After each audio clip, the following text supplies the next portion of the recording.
Salam alaikum wa rahmatullahi ta'ala wa barakatuh. Bienvenue dans les sagesses du Jumu'ah.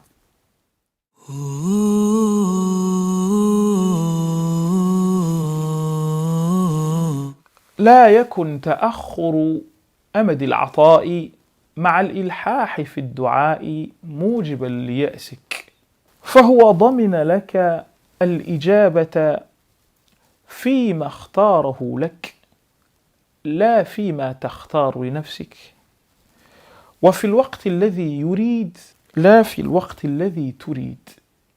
Il ne faut pas que le temps, quelque long qu'il soit, que prend la réponse à un vœu que l'on a formulé auprès de Dieu, avec la persévérance que nous accordons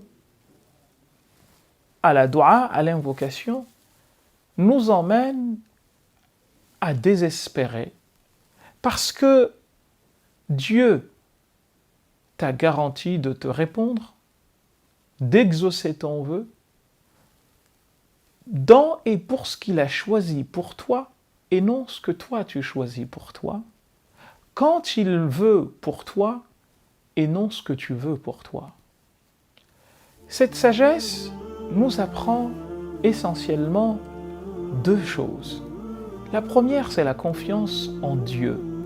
Un Dieu aimant, un Dieu sachant, un Dieu surtout sachant ce qui est bon pour nous, plus que nous. Car voyez-vous, un verset du Coran nous apprend que وَعَسَى أَن تَكْرَهُوا شَيْئًا وَهُوَ خَيْرٌ لَكُمْ. Il vous arrive de détester des choses qui sont bonnes pour vous. وَعَسَى أَن تُحِبُّوا شَيْئًا وَهُوَ شَرٌّ لَكُمْ. Comme il vous arrive d'en aimer d'autres qui s'avèrent mauvaises pour vous. À partir de là, on apprend à faire confiance en son Créateur et à son Créateur, en lui disant de choisir pour nous, et non de nous laisser choisir.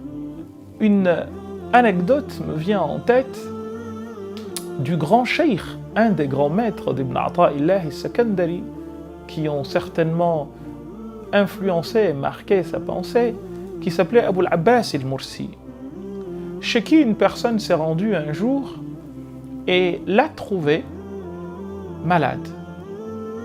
Et il dit As'aluka Allahumma li shaykhi al-afiya, ou li shaykhi al-afiya.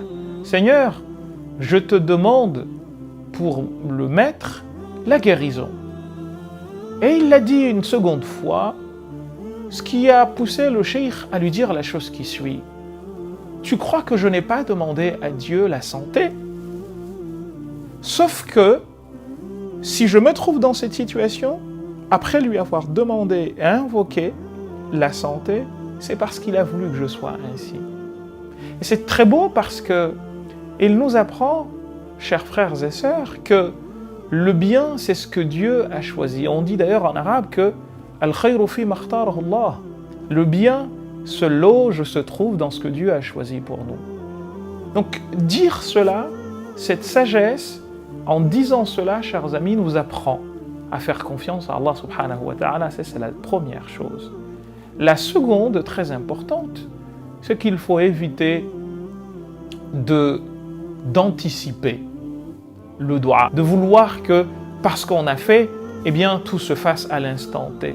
Un propos nous rapporte que quand Moussa alayhi salam et Haroun, son frère, ont demandé à Dieu de punir Pharaon et ses acolytes, le verset 88 et 89 de Surat Yunus le disent très bien, eh bien, Allah subhanahu wa ta'ala leur dit « J'ai répondu, j'ai exaucé votre vœu ». Eh bien, il est rapporté que, entre l'instant où il leur a dit que le vœu a été exaucé et l'instant où il le leur a véritablement exaucé, il se serait passé 40 ans.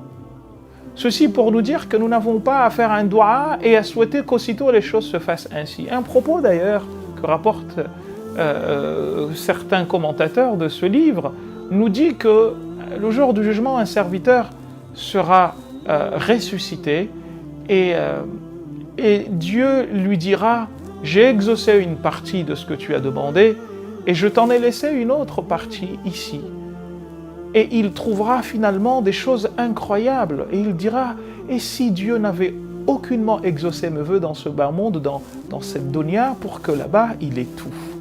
Et un autre propos nous apprend que Jibril, c'est Ibn Ubad qui le dit, Jibril dit à Dieu, Seigneur, exauce le vœu d'un tel parmi tes serviteurs.